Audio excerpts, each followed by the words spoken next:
Pilot के गढ़ में बेनीवाल का हल्ला बोल। क्या सचिन पायलट ने हनुमान बेनीवाल को नजरअंदाज किया है? क्या पायलट को साथ लाकर हनुमान भाजपा और कांग्रेस का तोड़ निकालना चाहते थे? आने वाले विधानसभा चुनाव को लेकर राष्ट्रीय लोकतांत्रिक पार्टी के सुप्रीमो हनुमान बेनीवाल अपनी पार्टी को मजबूत करने के लिए प्रदेश भर में हल्ला बोल का कार्यक्रम और किसान महापंचायत कर रहे हैं।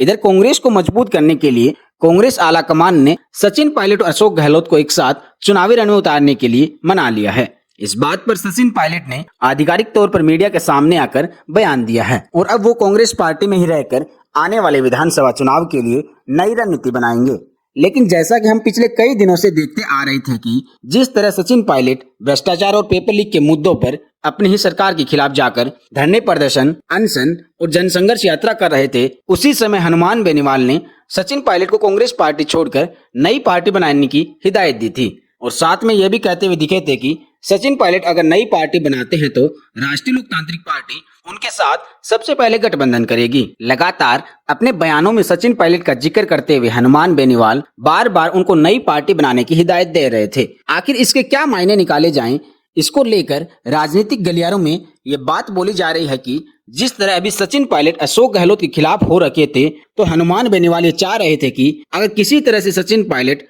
उनकी तरफ आ जाते हैं तो इस बार राजस्थान में कांग्रेस पार्टी और अशोक गहलोत का तोड़ निकाला जा सकता है। क्योंकि आपको बता दें, हनुमान बेनीवाल और अशोक गहलोत की आपस में बनती नहीं है और हनुमान बेनीवाल अपनी हर सभा में मुख्यमंत्री गहलोत और वसुंधरा राजे की मिली भगत की बात करते हैं और उन दोनों पर साथ मिलकर भ्रष्टाचार करने की भी बात पर जोर देते हैं। इसी के साथ बात करें आने वाले विधानसभा चुनाव में नेतृत्व करने वाले नामों में, तो राजस्थान की जनता, राजस्थान का भविष्य और आने वाले समय में राजस्थान का नेतृत्व परिवर्तन करने वाले लोगों में सबसे ज्यादा हनुमान बेनीवाल और सचिन पायलट का नाम शुमार रहता है। लेकिन अब जब ये साफ हो चुका है कि सचिन पायलट कांग्रेस पार्टी में ही रहकर कार्य करने का फैसला कर चुके हैं, तो इसके बाद हनुमान बेनीवाल के समर्थक सचिन पायलट से नाराज चल रहे हैं। इस पर हनुमान बेनीवाल के समर्थकों का कहना है कि हनुमान बेनीवाल ने सचिन पायलट को समर्थन देने की बात हर प्रेस वार्ता में और हर बड़े मंच पे कही थी, लेकिन सचिन पायलट ने आज तक उनकी किसी भी बात का जवाब नहीं दिया। एक तरह से सचिन पायलट ने हनुमान बेनीवाल और आरएलपी की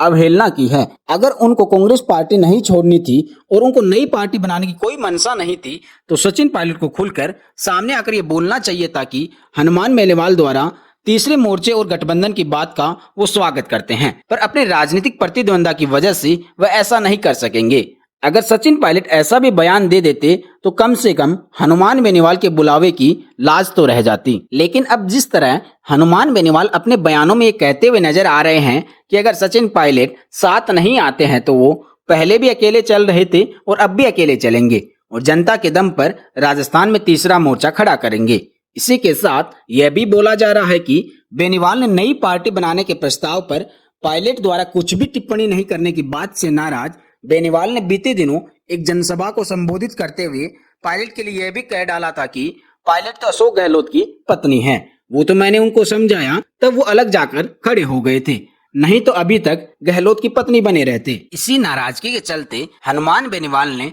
पायलट के गढ़ टोंक में 18 जुलाई 2023 को हल्ला बोल का कार्यक्रम रखा और इससे ये कयास लगाए जा रहे हैं कि अब हनुमान बेनीवाल बजरी माफियाओं के साथ साथ सचिन पायलट के विरोध में भी उतर चुके हैं। बहरहाल कांग्रेस पार्टी में सचिन पायलट और अशोक गहलोत के बीच सुलह हो जाने के बाद अब नई पार्टी बनाने के सभी कयासों पर पूर्ण विराम लग चुका है और अब देखना होगा कि आने वाले समय में सचिन पायलट किस रणनीति से राजस्थान के चुनावी रण में उतरेंगे। लेकिन एक सवाल हम आप लोगों के लिए छोड़ देते हैं, क्या सचिन पायलट को हनुमान बेनीवाल के नई पार्टी बनाने के प्रस्ताव पर टिप्पणी ना करने के पीछे क्या कोई बड़ी वजह हो सकती है? इसका जवाब आप हमें कमेंट सेक्शन के माध्यम से जरूर बताइएगा। Bureau report, RJ TV 24।